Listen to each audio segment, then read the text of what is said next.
Hey, folks.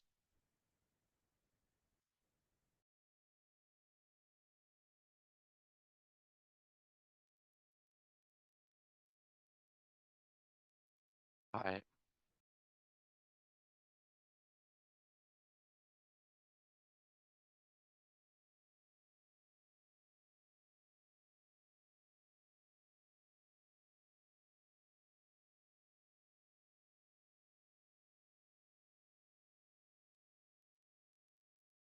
Hello, everyone.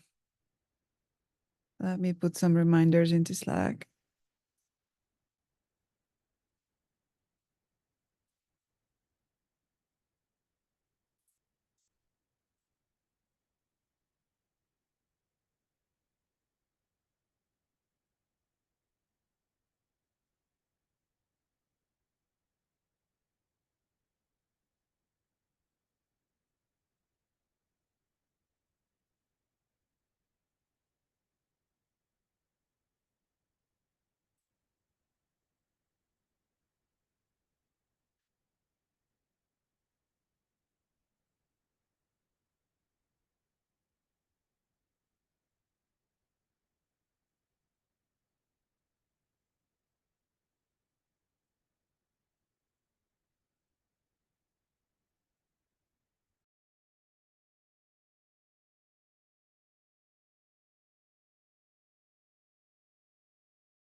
Hello, everyone. This is the last day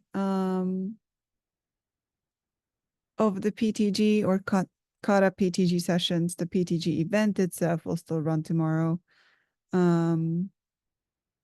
And yeah, it looks like we have a critical mass to start. We have the Kata and Coco joint session scheduled for today. I think I saw Tobin, at least on the call from Coco. We have two topics. I think they were suggested by Steve around T and the Kata agent. Um, are Yeah, you all ready to start the conversation around these?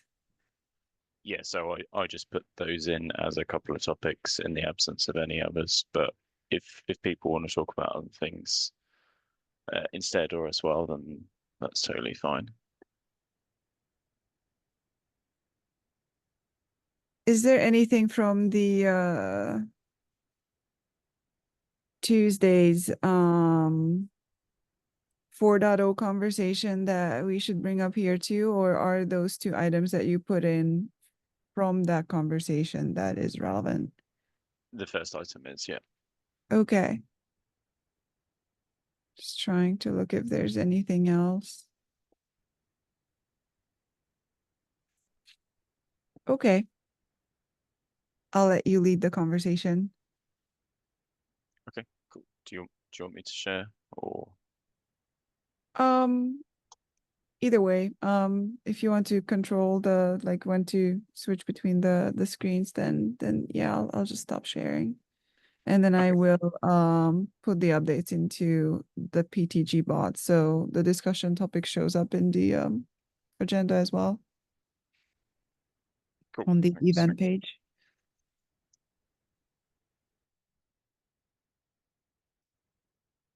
Let me get my screen in the right place.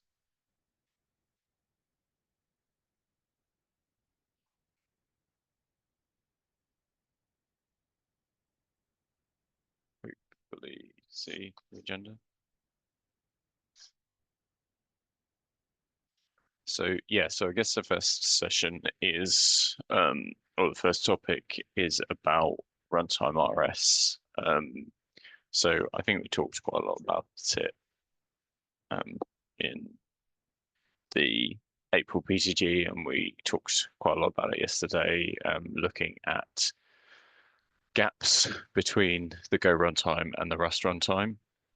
And as was raised on an AC call a little while ago, I'll probably find it somewhere. Oh, sorry, I've been disconnected.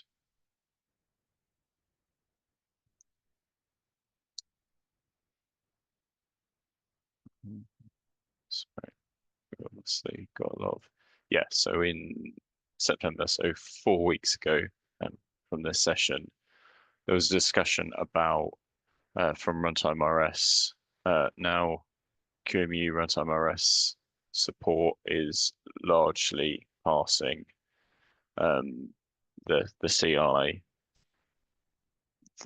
One of the next steps for it is to enable TE support from the hardware vendor, and there's also other Cocoa features which have not been merged over yet. So this issue is the one we've been talking about, which is kind of the gaps between the Go runtime on the left and the runtime RS on the right.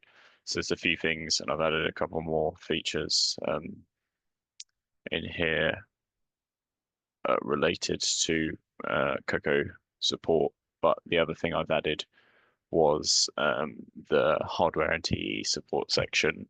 So we mentioned the call was, or the request was made, which I'm not sure was necessarily heard very widely because quite a lot of folks who are looking after TEs don't come to the AC meetings, and I don't think it was cross-posted in Slack anywhere.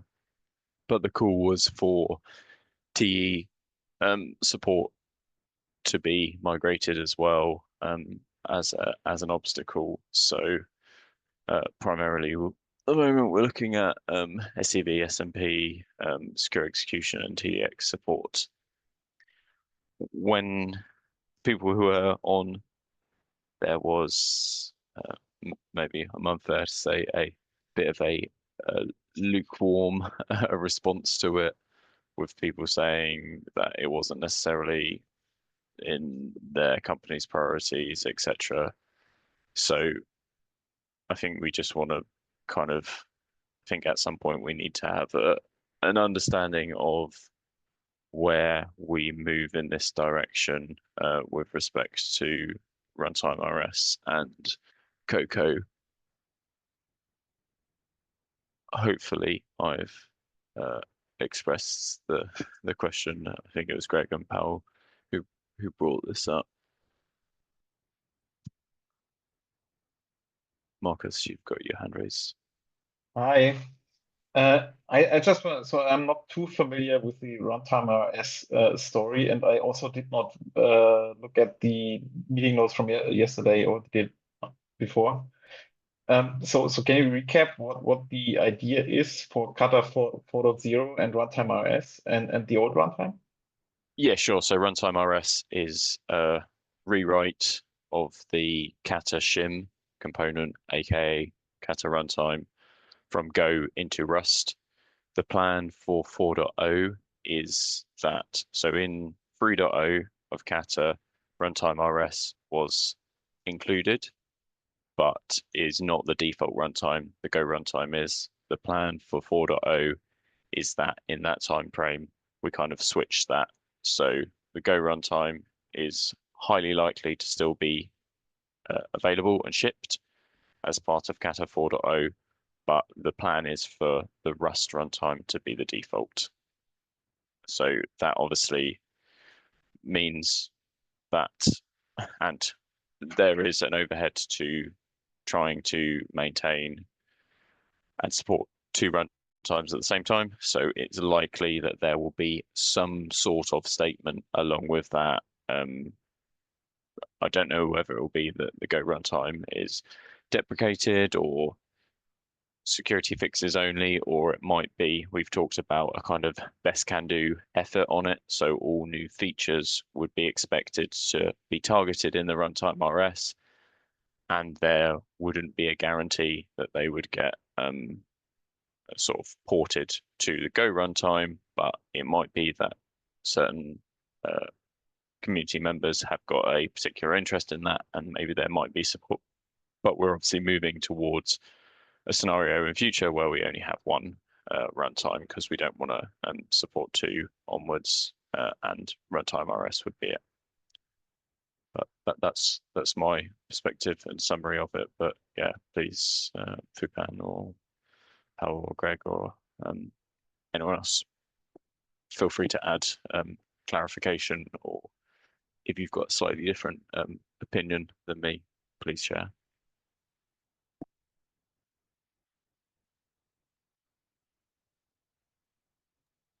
I totally agree with you, Steve. Me too. Thanks, Rick. Well, So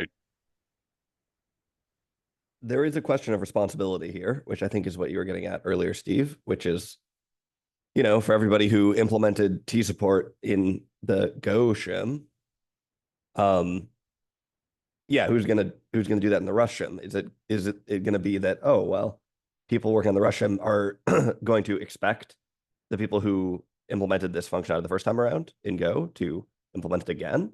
Or is it going to be that the people who implemented this stuff will expect that, well, since they implemented it in Go, the people who are doing the shim in Rust will do it? We should probably try and be clear about that, because I don't think either one of those people wants to do it, to be honest. So the statement that was made and we have been talking about is that the developers on runtime RS don't have access to the TE hardware.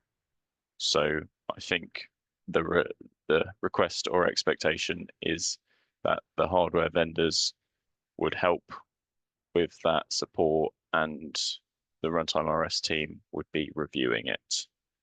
And that, yeah, that was the claim that was made on the AC, and I think it was also the same thing that we discussed on Tuesday. Yeah, well, good luck. I'm not sure that's going to result in having the code there. Would just be my prediction. And yeah, I think this not having hardware thing is a somewhat valid point, but there are, you know, the CI has things in it that's not ideal for development purposes, but it's something.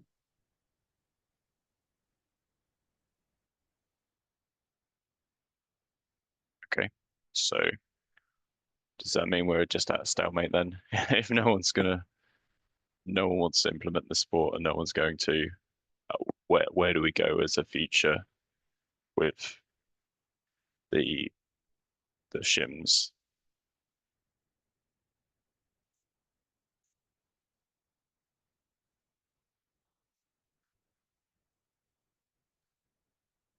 So I guess we could probably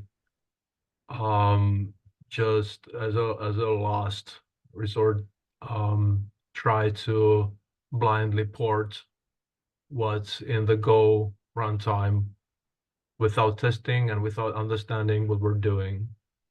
Because testing hardware is one problem, but also like understanding and familiarity with the technologies which are fairly new, and I don't think everything's publicly documented even. So yeah, that probably could be done, but I'm actually not clear why a chip maker would be interested to add the support to the Go runtime, but not interested in adding the support to the Rust runtime. I think in an ideal world, people would do that. But my feeling, and I'm not saying this is justified at all. I mean, I'm just saying if I had to predict what would happen, is that people don't have time, and people feel like, well, wait a second, we already upstream this thing, and if Kata wants to change the way they're doing things, then they should be supporting features that already exist. I think that's the argument most people would have. And I mean, realistically, we see that people don't have much time, right? Like, we see that people are struggling to take even the next steps that we're trying to do as a community. And on top of that, re-implementing all the stuff in the shim, which they're not familiar with. Yeah, I expect people not to be super excited about that. But I mean, on the other hand, I mean, I think Choi is looking into something like this, right, for S390X, or maybe. So I think it's possible that this could happen.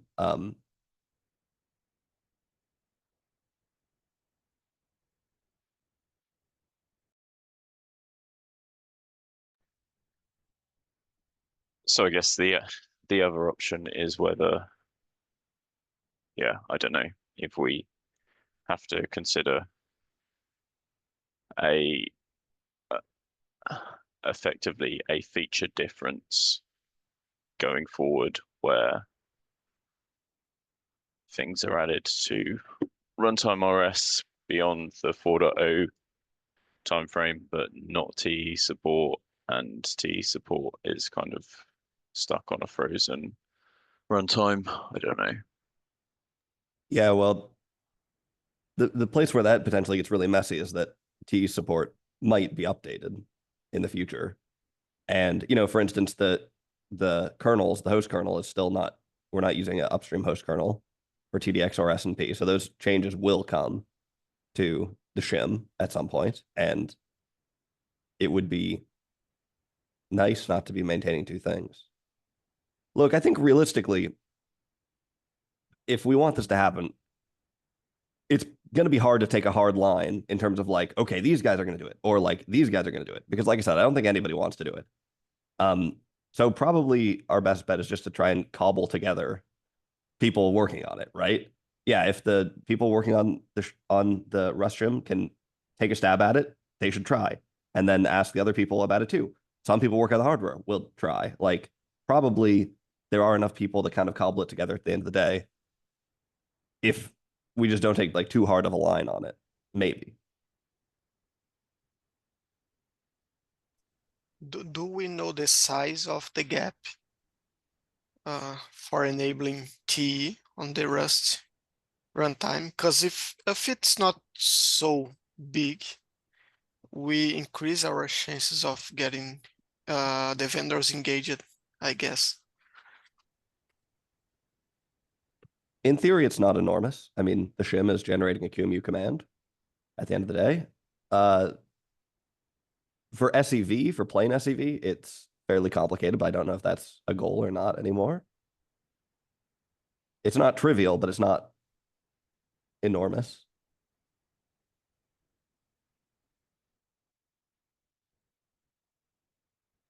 The other components, like I said, the kernel, the images, we will be reusing.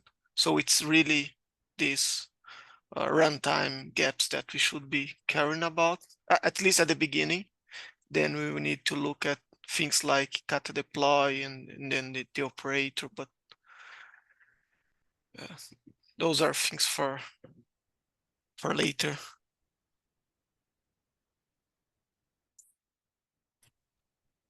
I still think that we should somehow engage the vendors as well.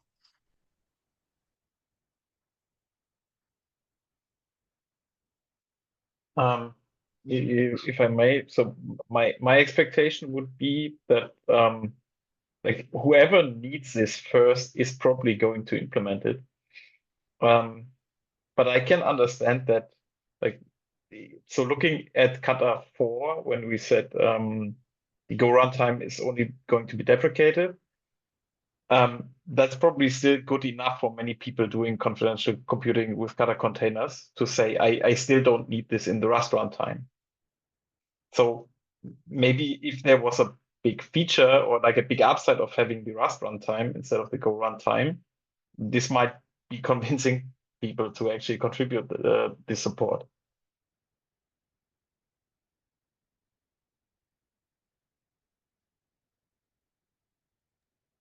So there gradually is stuff that's only added to the Rust runtime, and the container, the sandbox API support comes to mind. And I agree with like not taking any hard lines, but so I can imagine, like, if the whole thing is basically as Tobin said, setting up QEMU configuration or command line, then it should be possible to take a look at the Go runtime implementation and basically port it to the Rust runtime. I've been doing this for some time, basically working on runtime RSS QEMU command line generation. And I can tell you that this is not gonna be enough for sure. You just have to be able to run it and see what happens. And there's gonna be bugs, and if I don't have access to the environment, like a realistic access suitable for development cycle, then I probably can only make it work by accident. Pavel, let me ask you this. If you had a machine, like let's say that the AMD team is too busy or whatever to do whatever, but they said, oh, hey, we have a machine that you can log into. Would that be a good compromise? I don't know. It might be. Again, as I said before, you also have to have some understanding of what you're doing, because like once you run into bugs, once your command line doesn't do what you thought it would do, you have to debug it. You have to try something else. And if you don't know basically anything about the environment you're working with, that's gonna be hard. You know, that this is like the access to hardware and understanding, like a deep enough understanding to be able to find problems, not just bugs, but like potential problems, are, in my view, like two blockers. So like I myself, or maybe someone else could would be able to help. Could do. I can imagine we could do the initial porting. Yeah, but I guess that like making sure that it actually works would require some involvement of of the chip maker company, basically. Okay.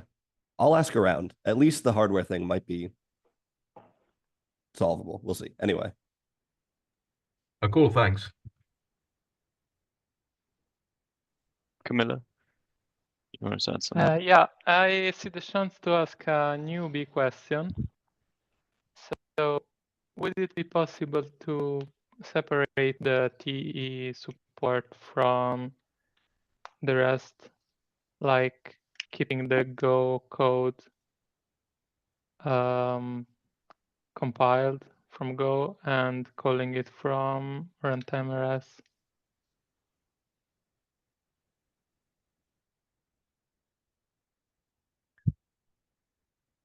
Don't know. Anyone have any ideas? Oh, like an interoperability thing? Yeah. I would not recommend. I don't think that would be practicable. Given how the Go code is structured, I doubt that it's kind of like a library that you could compile and link. Yeah, or if there is at some point kind of I don't know, common class or function that you could transform in gRPC, for example, and let them interoperate like this. But again, just a newbie question.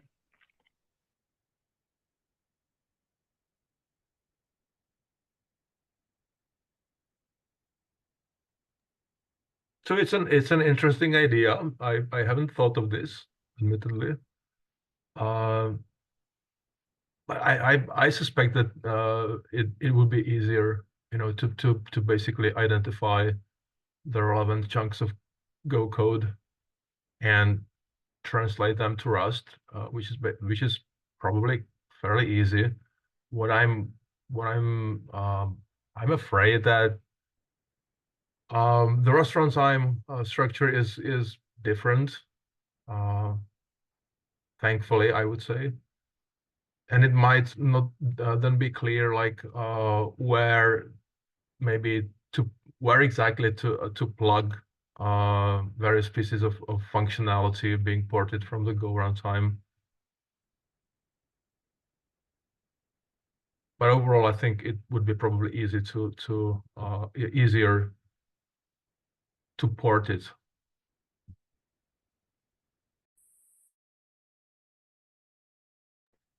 Yeah, it's a shame we've not.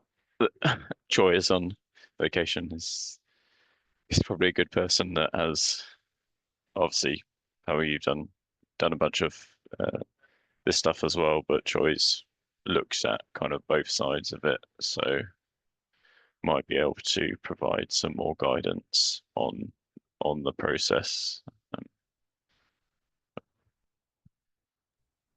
Yeah, and there is a chance that the first one that implements it, the next will be just following what was done for the first year. Yeah, that's basically how it happened in the Go runtime. Mm-hmm. Verado. Hi, quick dumb question here. What's going to happen in the worst case scenario? Let's say that we don't port TE to the Rust RS. Is there going to be a threshold line, or it's going to be the default, the Rust one, even though it's without support? I think this is quite important, right? Like people are going to be using the Golang and might be missing some features.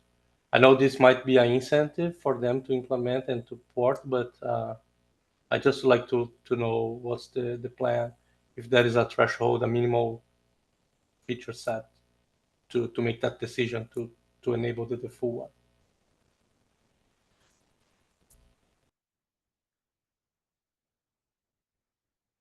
So if I understand the question correctly, then I think the answer is that T support can stay in the Go runtime in 4.0, like we said, and as Marcus pointed out, there's potentially not a hard blocker for users that the Go runtime is deprecated or in icing or whatever, however you want to,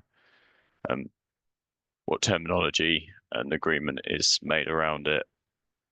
But I guess the expectation then is any new function. So for example, if we will want to switch to Containerd 2.0 at some point, that would, well, I think it's looking like 2.1 at the moment, potentially, the image transfer service and stuff, which would help improve Cocoa and improve some of the issues with stability around runtime class handlers, and the guest pool would, yeah, I don't know what the agreement would be, whether it would still go into the Rust runtime and the Go runtime, or if we would carry on going forward. I guess the worst that can happen is that there's a fork, and the Go runtime becomes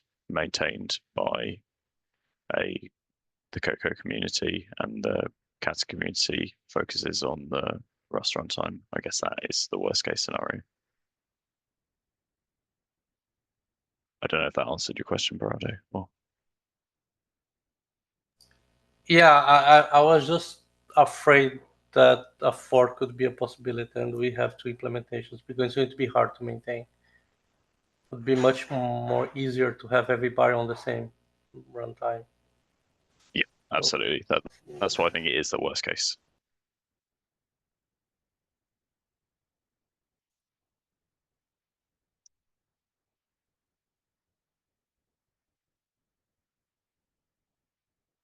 So, any other thoughts, or are we? I don't think I expected any any quick solutions and easy answers, to be honest. But any other thoughts on this one?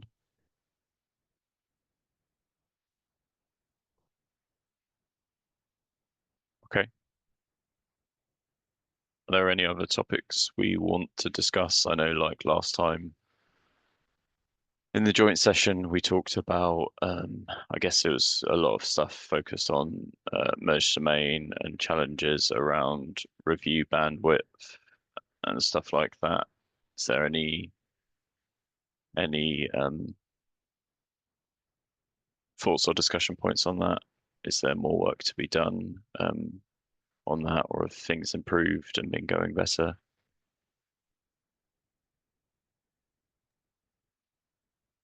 Well, I think it went okay.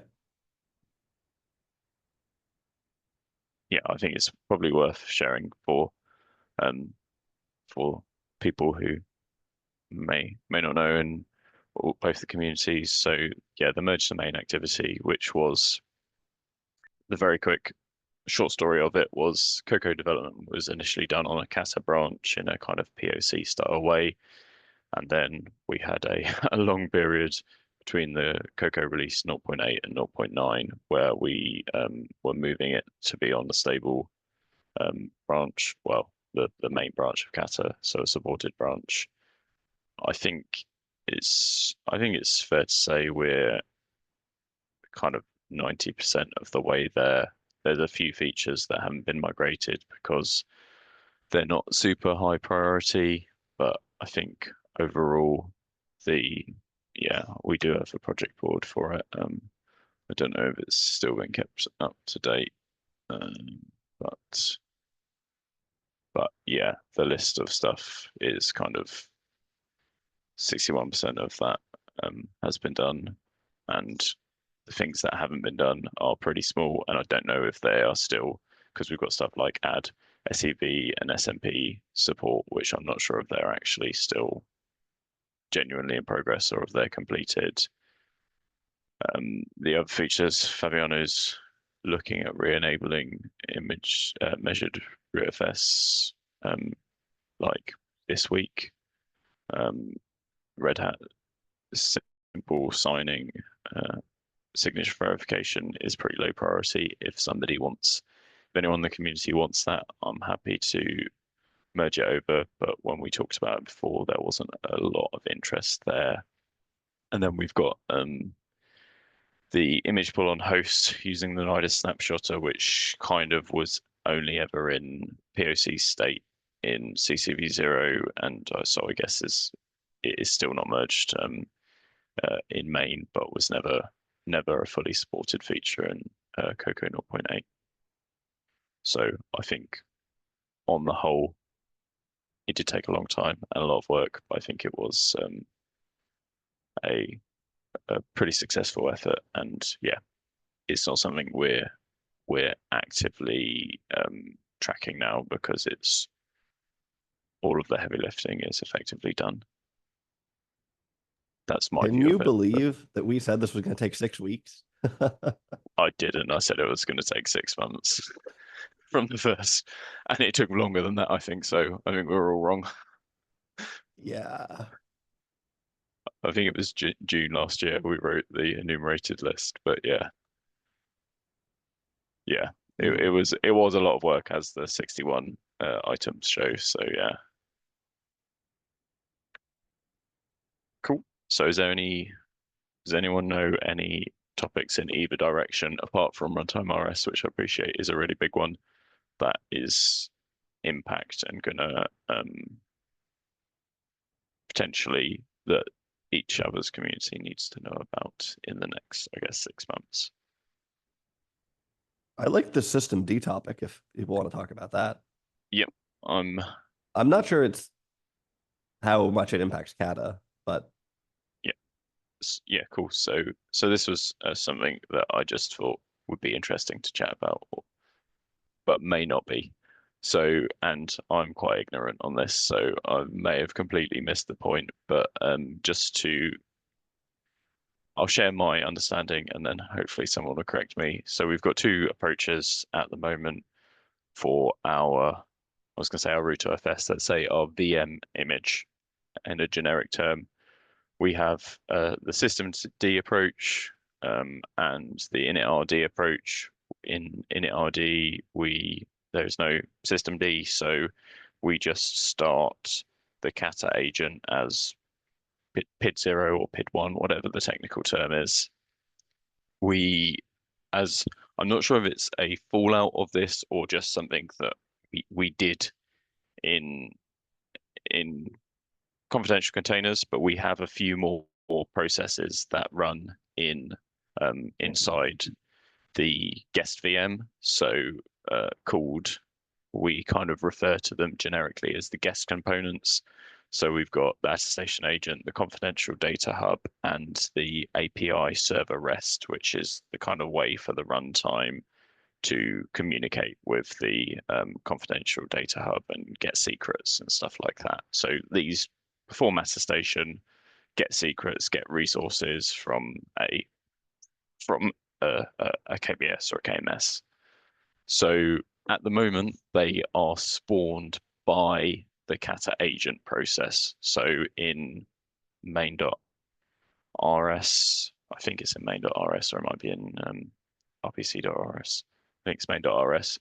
We spawn these as kind of child processes, I guess, which it's unfortunate Magnus is on the call because he can share a lot more than I can about some of the challenges with that.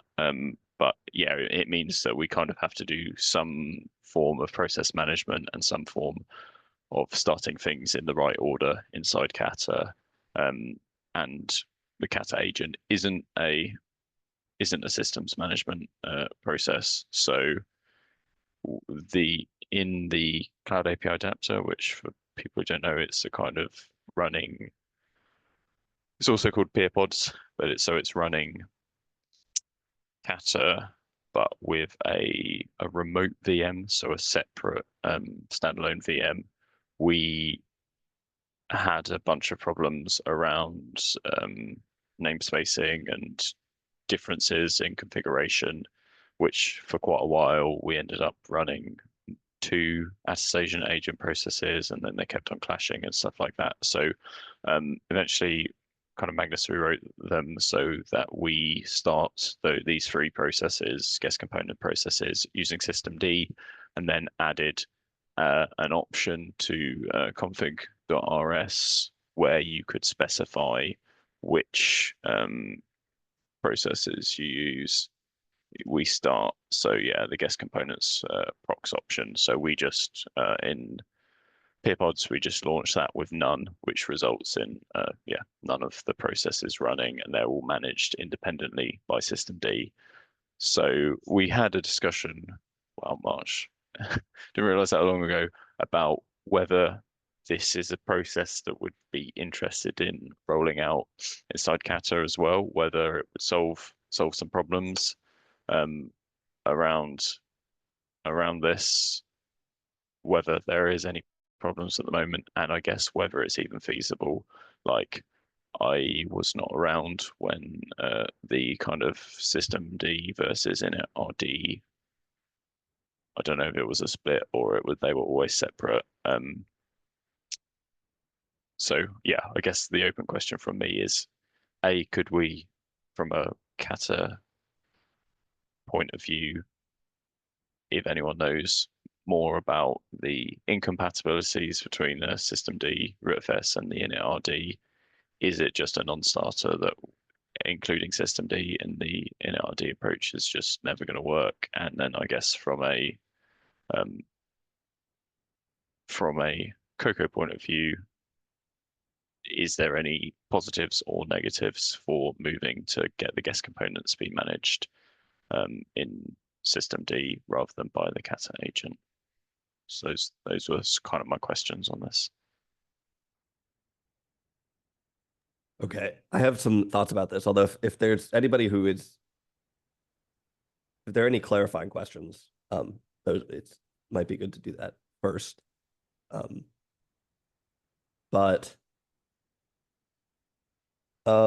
Yeah, okay. So Steve, in the past, I had no opinion about if we should use the systemd or not in Kata. And I think fundamentally there's no reason why we're not using it. Yeah, it's bigger, takes up more size, so there are reasons to not use it. But I don't think that we were like, oh, well, with confidential computing, with S&P, we can't use systemd. It was really just, we need to do direct boot, so we use the initRD, and then the initRD doesn't have systemd in it. Although I don't think that's necessarily a hard requirement either. I think you could add it. I'm not 100% sure about that. So in the past, I didn't really care about this at all. But my thinking about this has actually changed somewhat significantly in the last, like, 1 week. But I thought it was quite convenient that you put this on the thing. And the reason why now I think it's somewhat different is because we're starting to talk about init data, which changes things a little bit, because init data is going to provide us a way to configure all of the guest components. So for people who may not be aware, the init data is a feature we're introducing in Cocoa, which will be sort of based on the hardware measurement features such as the host data for S&P, things set on the host. And we'll use that to be able to configure in a measurable way all the things in the guest. And this basically means that now there's a little bit of an ordering thing, because we basically have to process the init data first and then run all these guest components. And there is a little bit of back and forth on how we should do this. One proposal is that Kata should do this and that it should receive the init data even via RPC. Another proposal is that Kata should do it, but it should get the init data via a block device. And then another proposal is that there should be some other daemon that runs before Kata and handles all of this so that Kata itself can be configured with the init data, right? Which would not be possible when Kata is the one processing it. There's some bootstrapping issues here. And so this ends up being a sort of complicated question. But I think in general, we should try and take this opportunity to bring the Cloud API adapter and Kata together on this, because I think we want to minimize divergence there as much as possible. So I think that's one goal that we should have. And maybe the way that we implement the init data can give us a way to sort of join these things together. And from where I sit right now, my hunch is that this is not going to work very well with the systemd approach. Now, that does not mean that you can't use systemd in the guest at all. It just means that the guest components if we opt with one of these approaches where Kata drives the init data, which I think we should, then Kata's kind of going to have to start the guest components as well. That's not guaranteed, but it's likely. And for instance, Ding's draft PR that we have in Kata right now, it actually processes the init data. It checks that the init data is valid by providing it as an argument, a command, like a starting argument to the attestation agent. And there's a good reason for why he does that. So I think it's the init data thing is going to kind of couple together the starting of the guest components very tightly with whatever processes the init data. So there are still two options here. One of them is Kata process the init data. Personally, I think this is probably what we should do. But there's another option to introduce some other component that would run before Kata, and that would process the init data.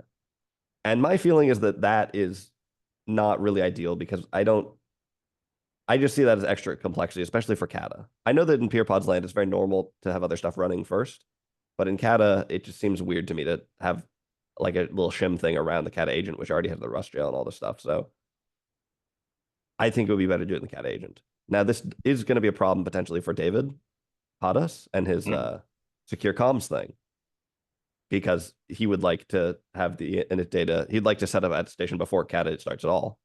And I don't know. I think he's going to have to think about that. But so anyway, my view now is that we should not do this, basically. But I could still be convinced otherwise. And this thing is in flux. Yeah, I definitely think there is what you're saying about the coupling of what controls the process, starts the process, and what receives the init data is the key thing. I guess we in PeerPods we have that coupling because we have something which processes init data via user data, and then this is effectively a systemd service called process user data, which receives that user data, puts it into a config file, and then the systemd services for the guest components start after process user data has finished. And so it's not that process user data is spawning them, but systemd and the ordering of them is like you say, tightly coupled. So and if you need to spawn them with Kata agent, then I guess and maybe this is off topic and no one else is interested on this call, but I guess the question: are we expecting, if Kata is responsible for spawning them, that the place they will get spawned would change? Because at the moment it's basically right at the start of main.rs, but obviously we haven't received the gRPC call of the config data in yet at that point. So would they get initialized slightly later in the flow potentially? If we go with the gRPC approach, yes. But that's another piece that's a little up in the air, because if we go with this like block device approach, then it could still happen earlier.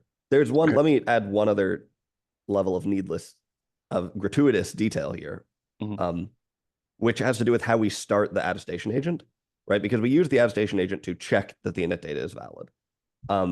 And there's a little bit of a bootstrapping subtlety here, because the attestation agent is configured via init data. So wait a second, how's this going to work? Well, fortunately, to check the init data, we don't need anything that's in the configuration of the attestation agent. For instance, that configuration contains the URI of the KBS. So when you do an attestation, you need to know where that is, right? But when you're checking the init data, you don't need to know where the KBS is. So you can check this without the attestation agent being configured at all. And currently, the way that we have this set up is that you can start the attestation agent with a blank config file, basically, and then it will allow certain endpoints to be used, like the check init data one. But then you can update. There's another endpoint of it to update the configuration file and then enable the other ones. Now, this is sort of inelegant. And so Ding is, I think, going to change this so that instead of having these like partially configured state. Instead, what you do is you just start the attestation agent with the init data as a command line argument. And then on startup, it compares them, and the boot will just fail if it doesn't check out. And that seems a little bit more elegant, but it has some implications for what we're talking about here, because of what you were describing a second ago, Steve, where it's like, okay, we're just going to use systemd to say this thing needs to start after this thing. That works fine with the current approach, where we say, okay, we're going to start the attestation agent first. It's not going to be configured. Then we're going to run some other thing that will check the init data, and then we'll update the attestation agent. And then we're going to run everything else. And at that point, the config files will be there. That's fine.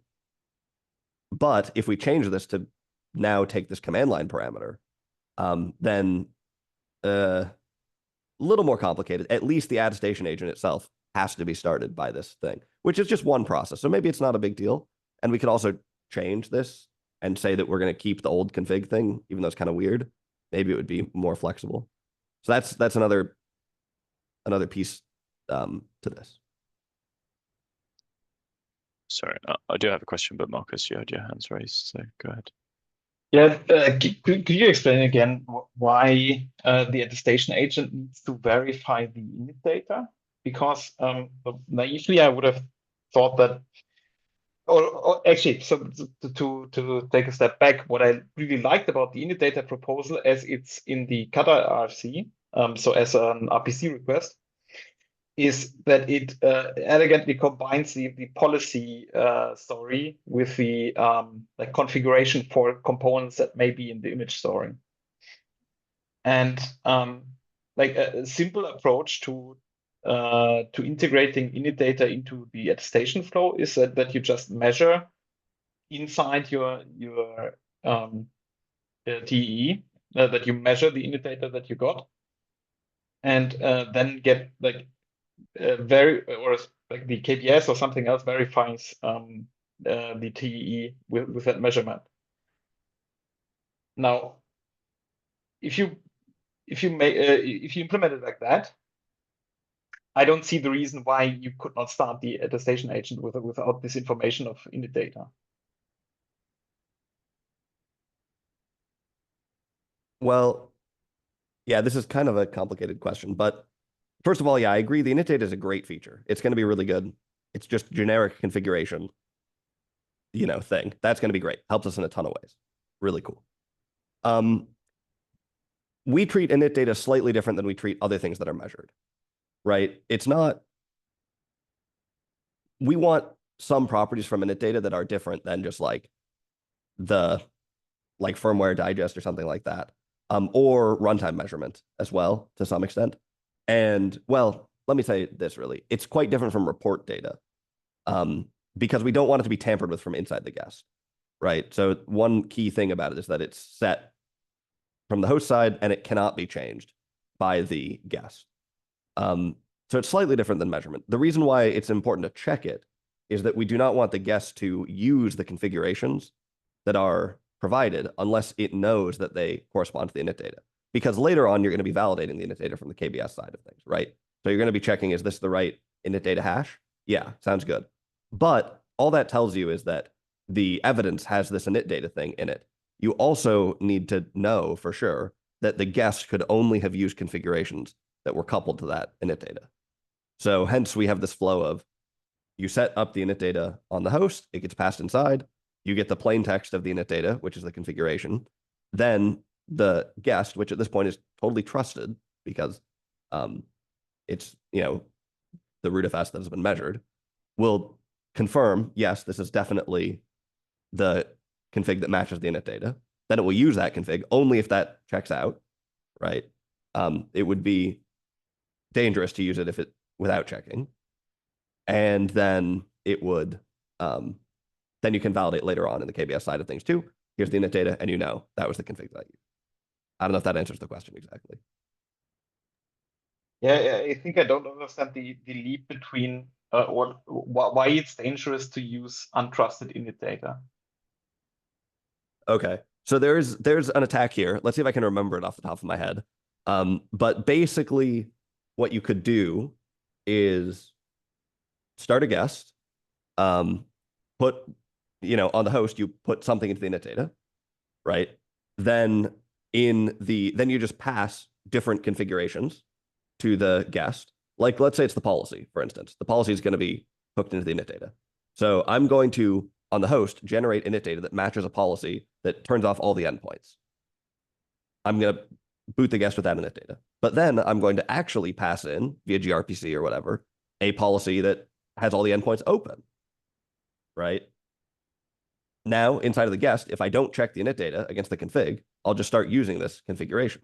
Well, now all the policy things are open, so then you can just hop into the guest, do whatever you want, run an exec, have control of things. Now it comes time to do an attestation. That evidence, which has the valid looking init data, gets passed to the KBS. The KBS says, oh, it looks good to me.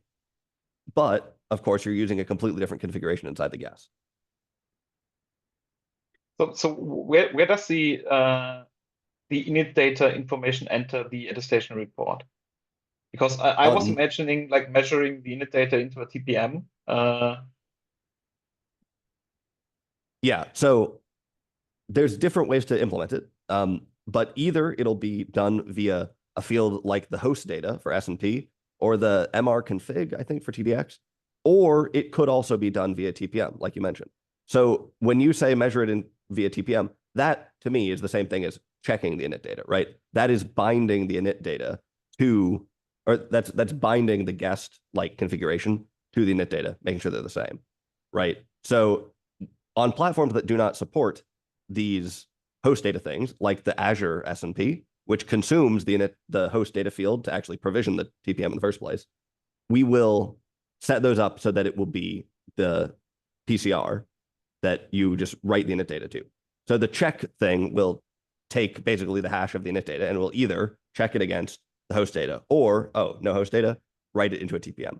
Either way, this allows the KBS to know that the configuration is actually bound to the measurement and the configuration that was used is reflected in the measurement.